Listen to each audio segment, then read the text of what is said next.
Che's always right. He's always right about everything. He knows everything. That's pretty much spot on from top to Oh bottom. my God, shut up. What else can I Jesus. say? But All yeah, right, let's run down some of these podcast awards. is over. We're good. We're no podcast is fucking done. Sweet Christmas. Shout out to my birds.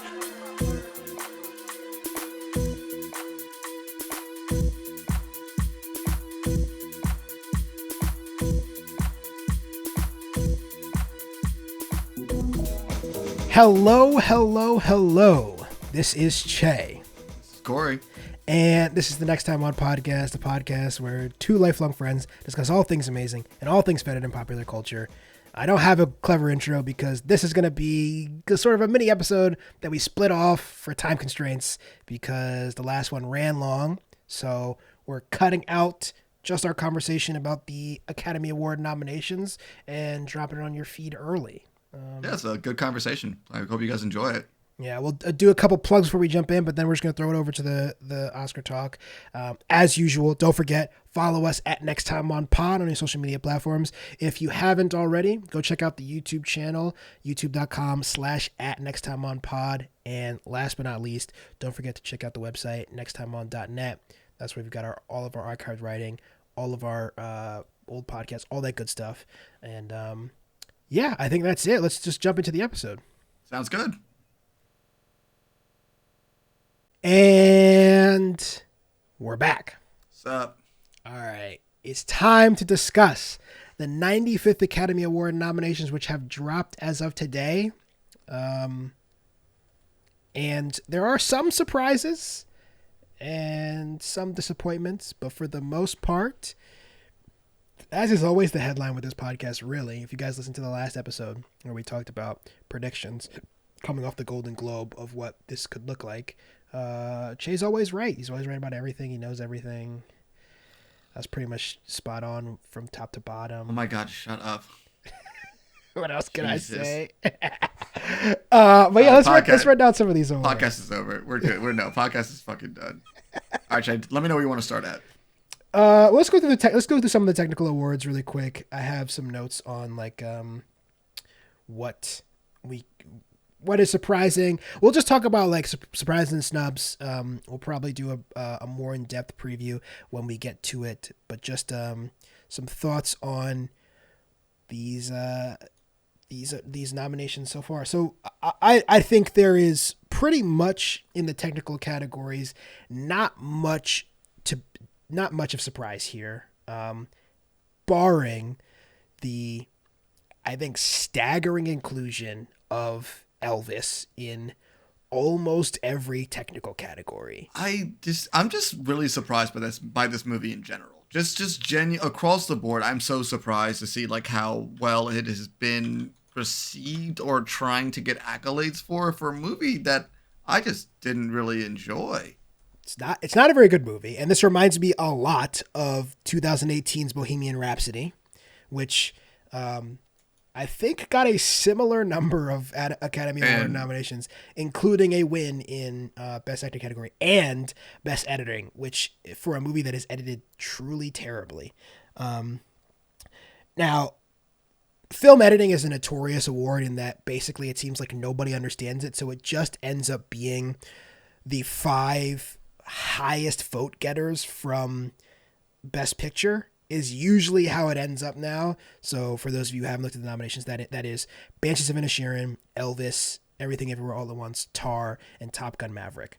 So that's like a good indication of like what has...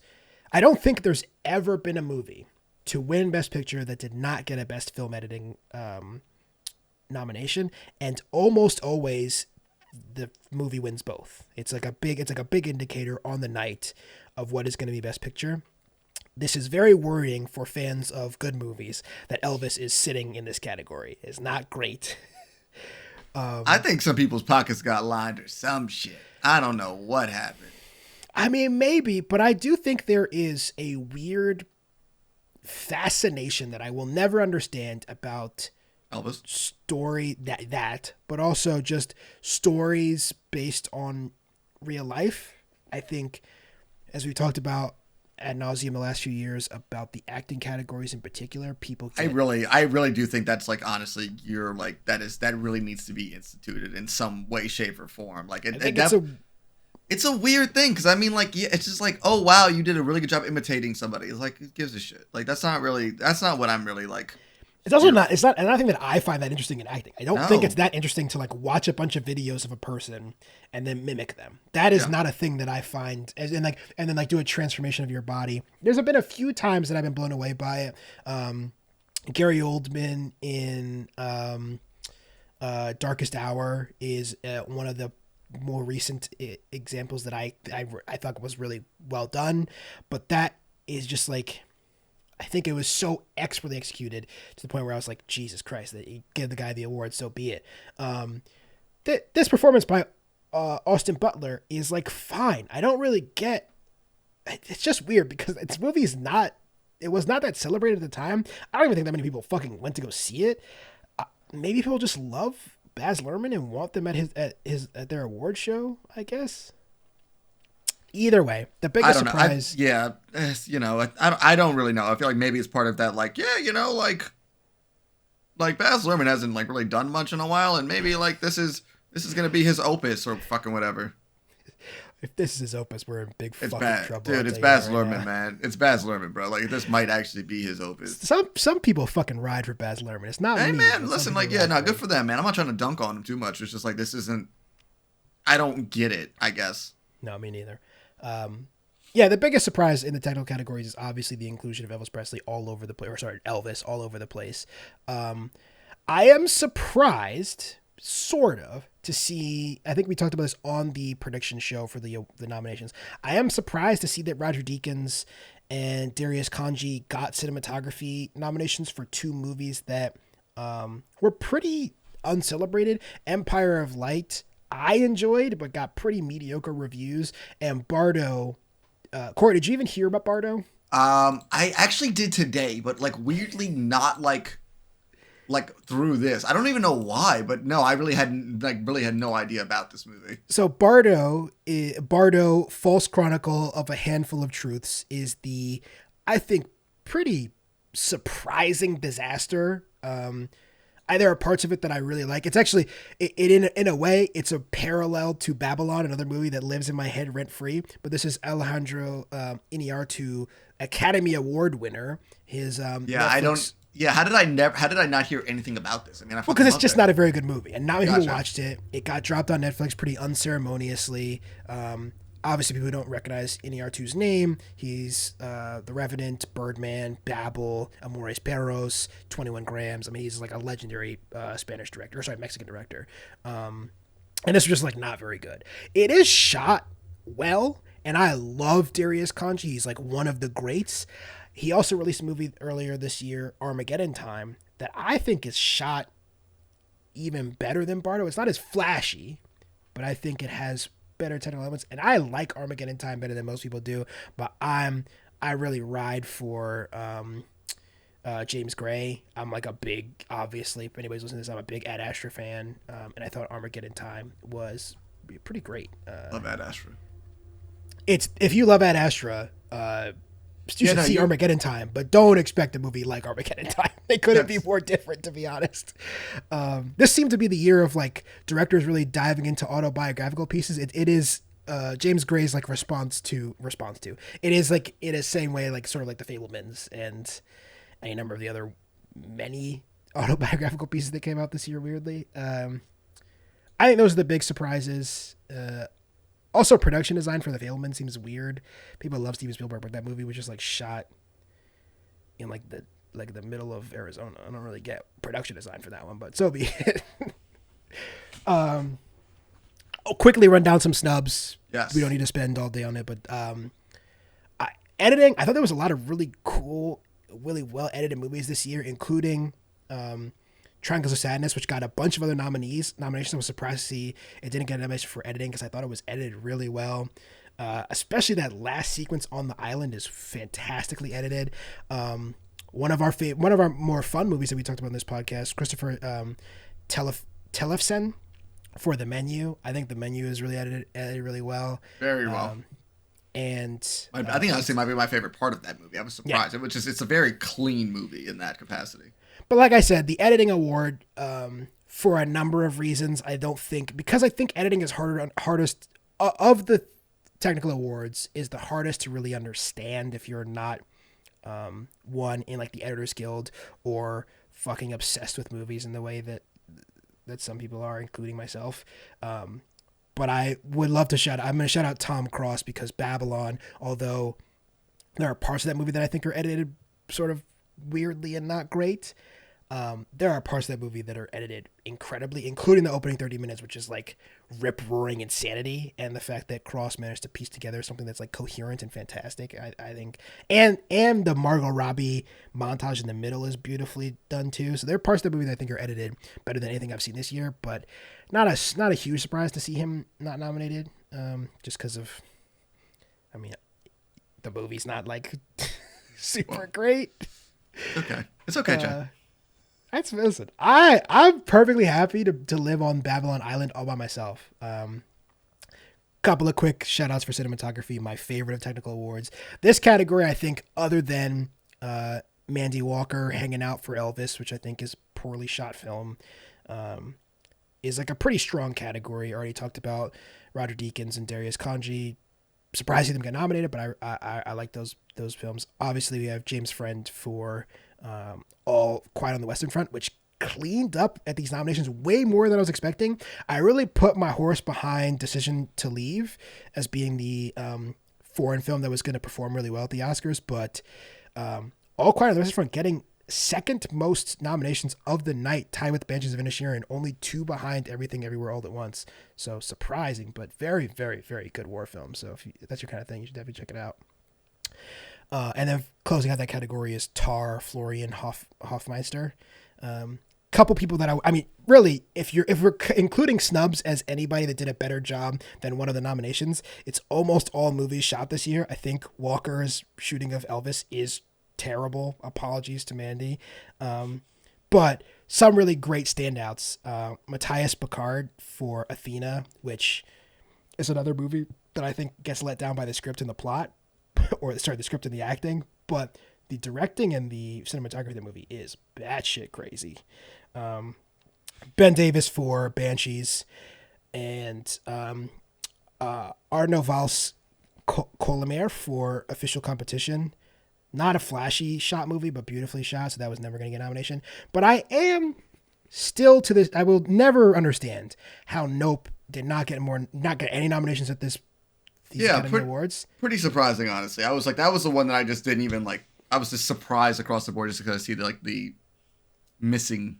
Yeah, and Hoyt van Hoytama is like head and shoulders a better performance cinematographically than many other people in this category. Did you know that picking on Mandy Walker, but did you know that like Nope was shot all through the day? Yeah. That's fucking crazy to me. It looks fucking fantastic. I didn't even realize it. Yeah. Just well fucking done. And shooting with IMAX cameras is like a pain in the fucking ass, and that movie looks. I really regret not seeing that like either on film or in IMAX. I really regret not going out of my way to find that. Yeah, I saw it in the theaters, but I didn't see it I didn't go out to Virginia to watch it in like the real IMAX, which was disappointing. It was bad. Fun fact. But so be it. My show was canceled the day after that. I got the message right before I sat down to watch Nope. Really good thing to have in the back of your brain watching a movie. Yeah, that's a tough one. Yeah, I don't have a ton of other things to say about the technical awards. The sound category is not super surprising, other than like to see the Batman in there, because I thought the Batman did sound really, really good. The only other movie I would have maybe included is Tar, but I'm no complaints about the 5 that are here. I was surprised not to see Batman on original score. I thought that soundtrack was fucking phenomenal. Yeah, I'm original score is always weird to me because it seems sort of kind of random. Like, I like Everywhere All at Once. I do too. Does it have like a great score? I mean, it's fine. Yeah. I definitely don't like. I don't really remember. I remember some of like the cool sound moments, but I can't think of like the score. They do some good like well done musical swelling at the end and the emotional moments, but I just think the Batman, like the entire film, the atmosphere is set so strongly through that fucking score. I agree, and that might be why it got a sound nomination versus a score one. Is like it's like all atmospheric stuff. But I do agree with you that the sound in that is the score in that is really good. The fucking scene with the fucking the walking from the car is just like that's just cinema sex, baby. That's just good. I will never forget the guy's reaction to me or next to me when he jumps the car through the flame. Yeah, no, that was just a feeling. To literally, it was like, so it's like silent for like a millisecond. Like it goes, like a cartoon character. Like, what the fuck? That's not how humans react.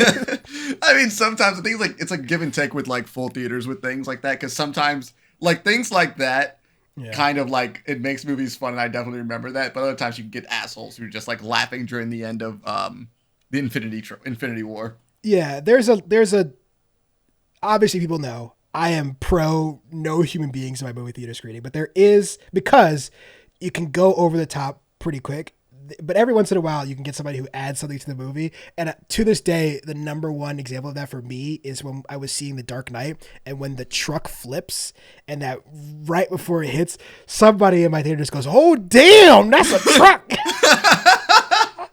Yeah, okay. Great.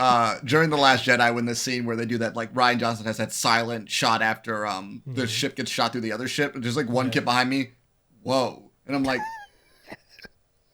like that kid gets it. That kid gets it. Yeah. All right. You want to run down some of the big ones? You want to start with original screenplay? Abso-fucking-lutely. Do you want to read off who got it, or you just want to talk about the snubs? Let's quickly read off who got it, and then I'll talk about some of the snubs. Yeah. First up, for original screenplay, we got The Banshees of Inisherin, Everything Everywhere All at Once, The Fabelmans, Tar, and Triangle of Sadness. I think it's a pretty strong category. Honestly, I mean, strong category. Not really. I wasn't really huge on The Fabelmans. I got to finish it. I'm only like halfway through it, guys. And I'm a big Spielberg Cory, guy. please tell the people: is the fucking movie good though? Am I crazy?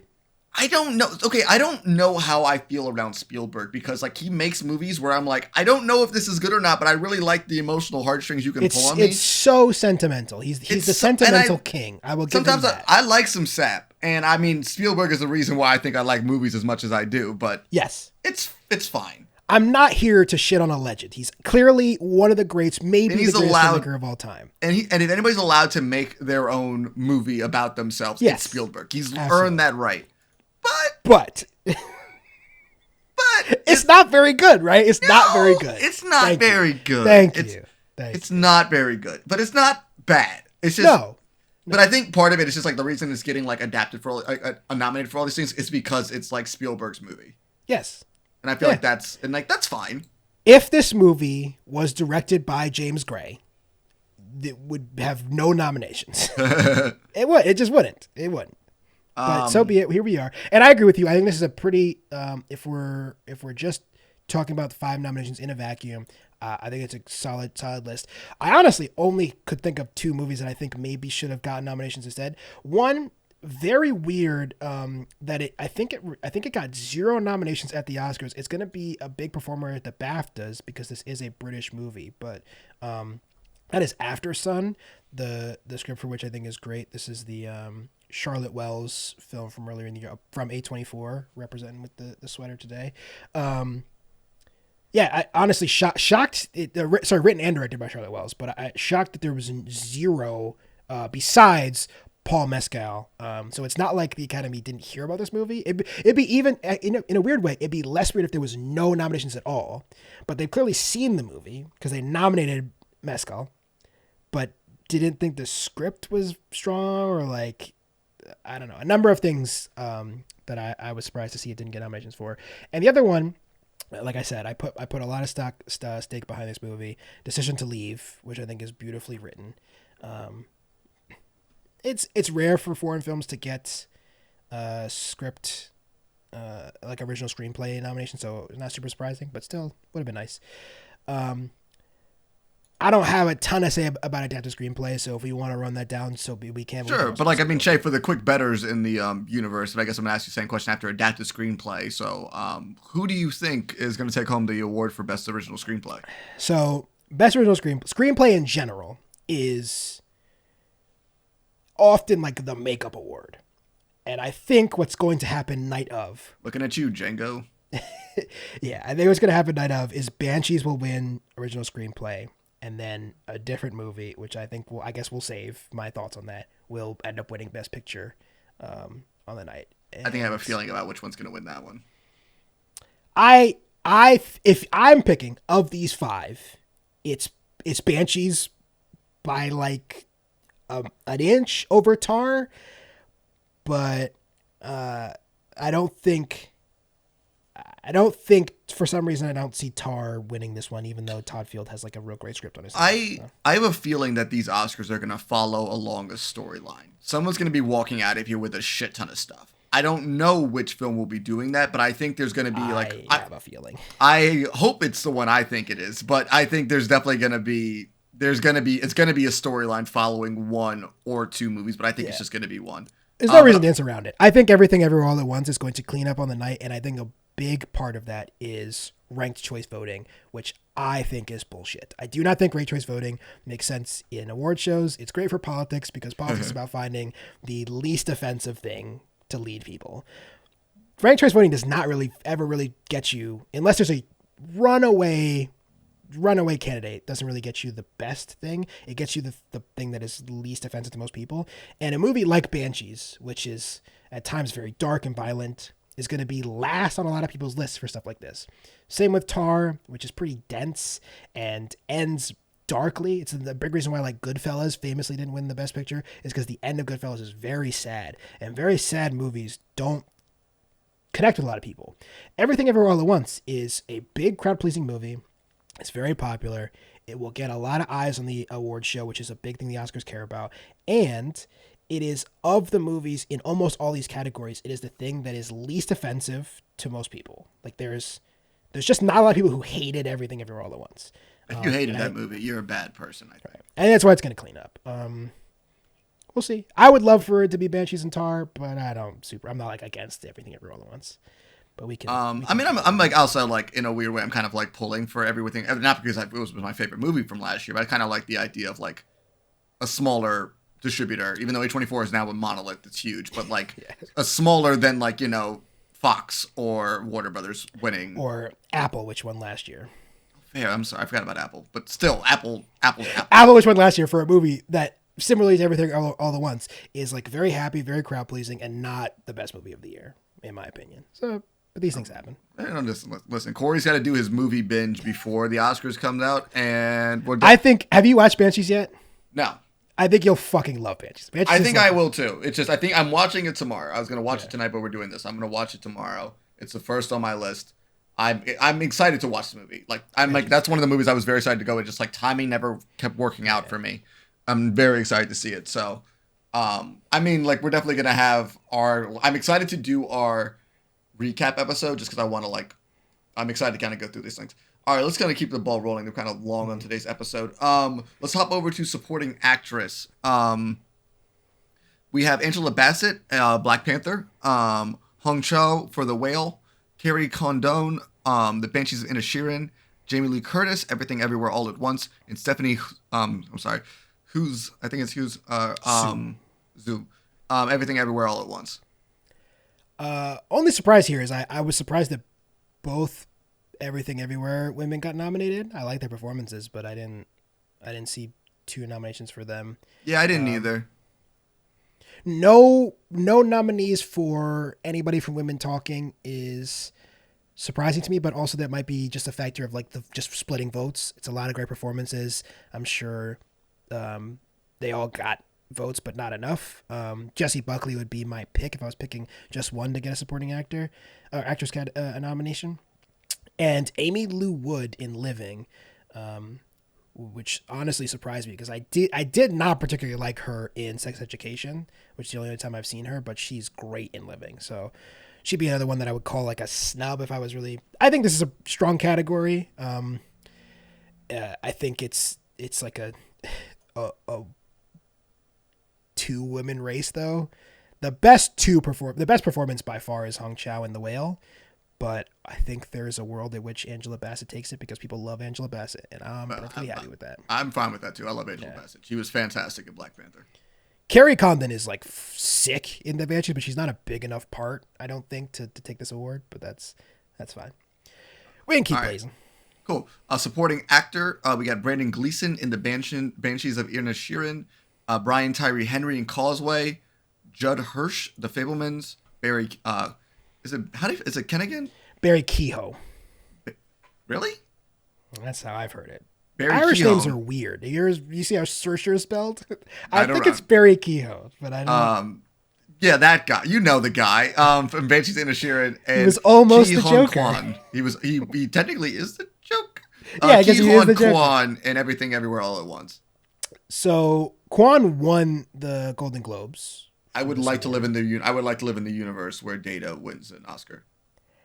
I think you live in that universe, Corey. I think he's He is- probably the favorite. think I he's the honestly got to favorite say here. though, as much as I love Michelle in everything, he was the performance that honestly got me the most. I think he's the and- most surprising by far. I think I think nobody that was- saw that coming. Is the Yeah, I didn't see I think about the scene of them waiting, like when they're in the timeline when she's an actress and they're in the alleyway and he's talking about like them being in that possible future. I don't think I've ever just cried suddenly from a performance like that, and it just shocked me. I think it was between that and what the fuck was that movie? Oh my god, Casey From this year? Affleck. Manchester by the Sea. Yes, and the scene with him and where When they she's- run into each other in Yes. just walking down the street. Yeah, Yes, so I think it's that's those a two brutal scenes, fucking scene. those, for different reasons. I think Yeah. everything was a very different emotion, but I think it's those two scenes that I could think of that were just so quick and just cut me to the core in a way. And I think that was honestly the scene for me in Everything Everywhere All at Once, where I'm like, oh my god, I love this movie. Not out of a fun way, but I'm like, oh, this movie's actually just composing. So I would like to live in the universe. Of course, I'm still got to go through the rest of mine. I somehow missed Causeway. I don't think I've heard of Causeway is good. It is the Okay. Jennifer Lawrence, Brian Tyree Henry movie. I think his nomination, although I absolutely respect it, I think he's fantastic in that movie. It surprised me because I just didn't think that movie got enough play. It got released pretty late in the year, but not late enough. It got released in September, which is sort of the dead time. It is a Apple Plus movie, which may explain how he got a nomination here. Like I said, I'm perfectly fine with it. He's great in it. Causeway's good. You should check it out if you haven't seen it already. And if you're a big Brian Tyree Henry or Jennifer Lawrence fan, I think it's my favorite Jennifer Lawrence performance in quite a while. Mostly because it's the first time I've seen her give a shit in many years. She's been sort of phoning it in for a bit. I still will always love Silver Linings. Silver Linings, I think, obviously, Have we been doing this podcast when Silver Linings came out? I don't know. That's over 10 years ago. We haven't been doing this that long. Dude, man, it feels like time's a fucking constant. I know it really does. I have no problems with anybody in this category. I think Ki-Hoo Kwan is probably going to take it. Like you said, I think that role gives him a chance to really flex a lot of his acting muscles. It's more varied than any other performances in here besides Barry Keogh's. But the difference between those is Keogh's performance is very short. I think, and I'm going to say this here, I think Barry Keogh's performance in Banshees of Inisherin is the best performance I've seen, period, lead or supporting, all year. It is probably too short to get. He's in 3 scenes. I but mean, it listen is though, incredible. Speaking of Manchester by the Sea though, didn't she win?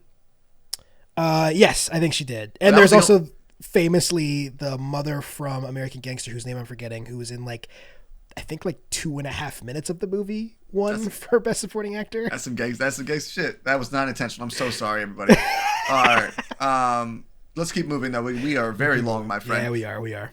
All right, let's do lead actress. We got Kate Blanchett in Tar, Ana de Armas, Blonde, Andre Riseborough, To Leslie, Michelle Williams, The Fablemans, and Michelle Yeoh in Everything Everywhere All at Once.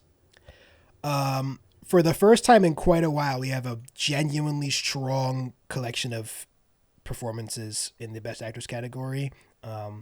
That is, as I've said year over year, not a commentary on the talent that is out there, obviously, as you've seen, but by the ability that people seem to have to write scripts for women. I think the weakest in here is probably Ana de Armas, not because her performance isn't good, because I think she actually does give a good performance as Marilyn Monroe in Blonde, but because it's a terrible movie. like genuinely awful. But there's no point in talking about this category. It's Kate Blanchett, and it's Kate Blanchett by a mile. She's going to win it. Apologies to Michelle Yeoh, but I don't see it. I just don't see it happening. Mostly because I also don't see Tar winning kind of anything else on the night. But yeah, her performance as Lydia Tar is fantastic. Another one on the list. Oh, the end of that movie, Cory. Oh. I'm very excited because it's like this is part of my like I hate this part of the year for me, but I also love this part of the year for me because I just go through so much emotional distress in the sense of like in the span of like 3 weeks that I just walk out of it a different person. It's not a particular if you're like listening to this podcast, you haven't seen any of the movies this year, and you just blaze your way through all the Best Picture nominations, it's actually not that bleak a year. Other than, I will say, like, All Quiet on the Western Front, which is a war movie, so... Kind of get what you expect, yeah. Yeah, and the end of Tar is, I'm not spoiling it, but is, like, not happy, but it's not really that bleak. The only movie in their Best Picture list that I would say is, like, bleak.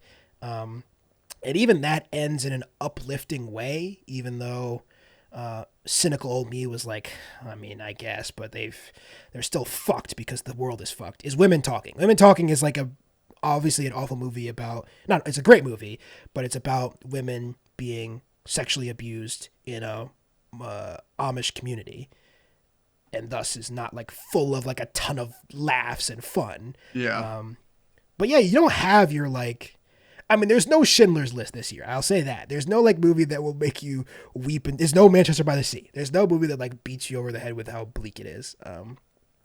Which I think is good. I don't think movies need to be fucking depressing to be good. No, I don't think. I agree. I mean, listen, like I think that's definitely played on ourselves. Yes, it is very true. I think I will always be that big old like. I think it's a good thing to be happy walking out of a movie. Yeah. Before we move on from actress, yes. I just want to shout out Jessie Buckley in Men. I know I sound like a broken record, and Margot Robbie in Babylon, 2 fantastic performances. But like I said, there's a strong list of nominations. I don't think anyone's seen Babylon. I think you're the only person. It is the burn notice of movies. Damien Chazelle, come on the fucking podcast. Let's talk about Babylon, and then we'll talk about Whiplash and La La Land. I want to talk about First Man. Yeah, we'll talk about First Man too. We'll talk about Babylon. Okay.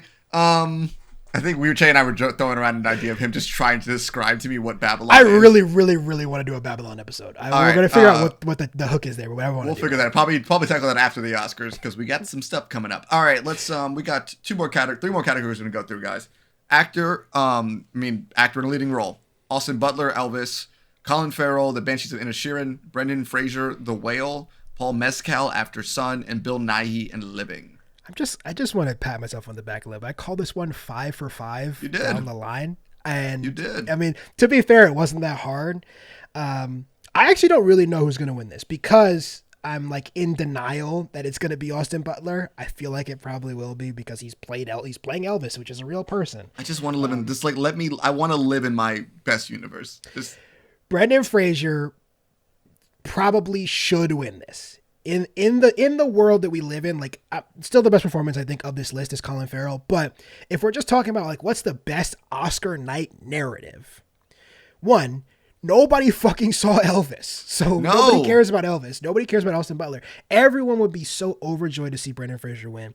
I hope he does it. And if it's not him, I hope it's literally anybody else besides Austin Butler because they're all fantastic performances. I just saw Living the other day, and Bill Nighy is fucking incredible in that movie. It's so good, Cory. I just love Icky Roo, so like so be it.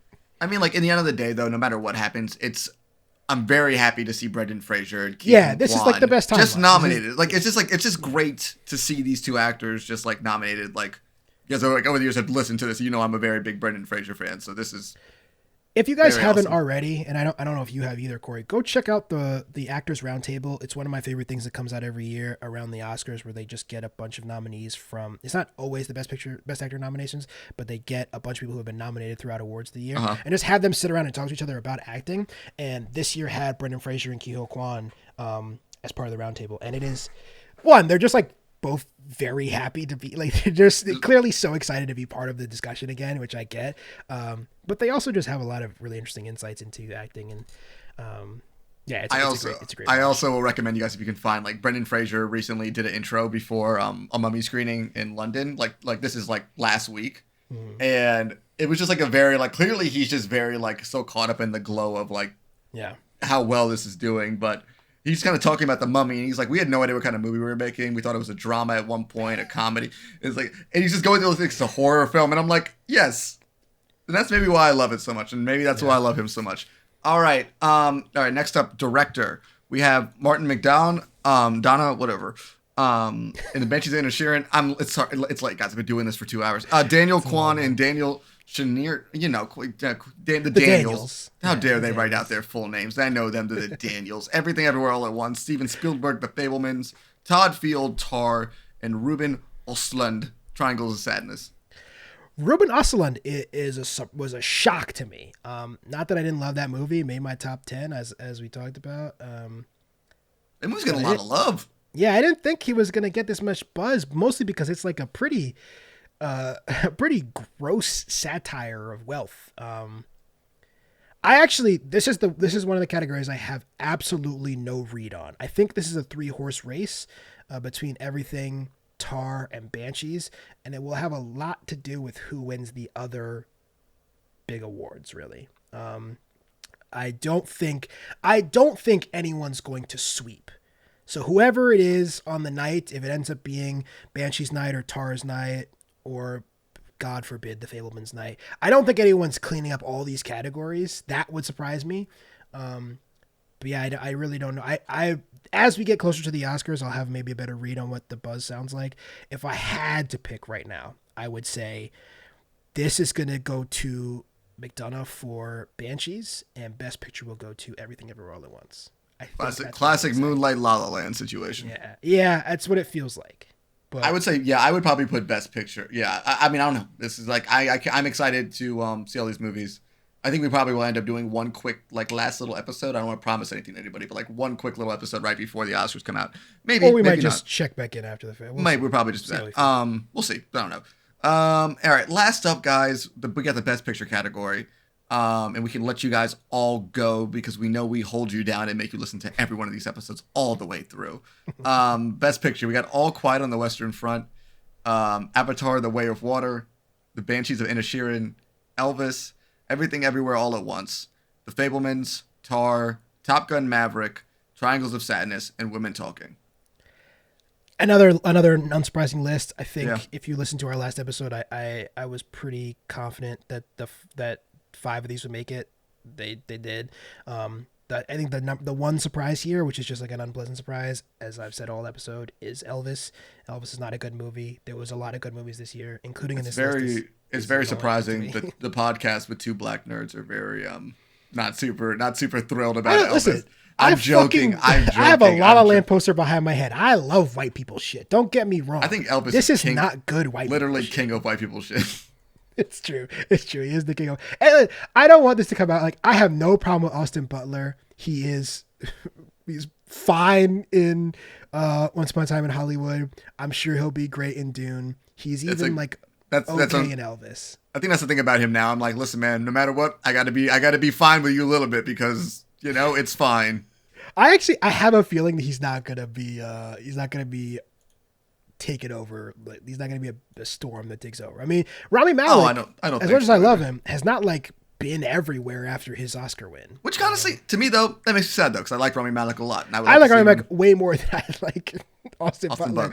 And to be honest, since Bohemian Rhapsody, he closed out Mr. Robot, but that started before.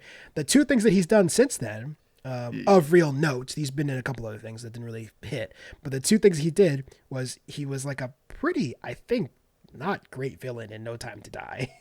Oh yeah, and then he was even in that truly horrendous detective movie. Yeah, that was Little Things with Denzel Washington and Jared Leto. That movie was really bad. I remember we were down on it, but I thought about it recently when I saw Jared Leto on the train. I was like, that movie fucking sucked. really. It was a really bad movie through and through. That was from Dumpuary 2021, which was like the peak of Dumpuary. Yeah, that was like pandemic Dumpuary. that was HBO Max. Yeah. Oof. Yeah, I mean, yeah. So like I said, I think This Is Everything Everywhere All at Once's night. I think it will probably win Best Picture. That tide could change as we get closer to the Oscars. I have explained why. I think it will be a beneficiary of the ranked choice voting, which is, so be it. It wasn't my favorite movie of the year, but it's better than fucking Elvis. So, what are you gonna do, man? What are you gonna do? Yeah, I don't have a ton else to say about these movies. No, I think that's a good way to. With the Oscars, I'm very excited. I'm excited too. I'm excited for my binging week. You guys can follow me on Letterboxd, Cory Bishop, all one word, no E in that Bishop, and I will be ranking. At least I'll be going through these fucking lists so you can see me slowly descend into madness. Did you actually make a Letterboxd? I've had a Letterboxd, Jay. Oh, okay. Yeah. No, I wouldn't know. I'm not on that platform. I think it's a very good app that you can track and rank your movies so you can look back on things and look at how much you like things or not. And I wish Che would make one because he's the one who watches the most movies. In the world? Do you think I watch the most movies in the world? It's possible. You're probably up there with people who I'm in the top 0.01%. You probably are, honestly. For someone who's not on an official academy, you definitely are. No. Let's be very clear. Don't put that juju on my name. I watch way more movies than these fucking Academy voters. No, I'm just clearly saying, don't watch any of these movies. I'm just saying, Che, that gets you even higher. I'm just saying that there's people. Yes, whatever. Oh man. Anything else to say for the people, Cory? No, man, I'm tired. Yeah, me too. As a reminder, don't forget, we've got coming up this month Swordfish, which you don't need to watch. But we also have oh my god, James Tynion. I was gonna say James Gray. Oh my god. This is how long we've been going. Yeah, James Tynion the Fourth's The Nice House on the Lake for the book club. You should pick that up. We're doing all of it because it's 12 issues, 2 volumes, but we're gonna talk about the whole thing. You guys don't definitely forget, should read it. I think it was my favorite book of last year, or at least it was in my top 10. I can't remember. Yeah, great book, which we will be discussing later this month. Don't forget, also, follow us at Next Time On Pod on our social networks. If you've made it all the way to this point in the YouTube video, don't forget to like and subscribe. If you haven't, go check out the YouTube channel. And last but not least, go find us at nexttimeon.net. That's where all of our archive podcasts are, all of our writing. I've gotten the writing bug again. I'm gonna have something out, I think, pretty soon about this movie year. I'm just trying to figure out what angle I want to take, really. But yeah. Anything else for the people, Cory? No, my friend. I think we should let them go. All right. Well, I've been Che. I've been Cory. We'll see you guys next time. Bye.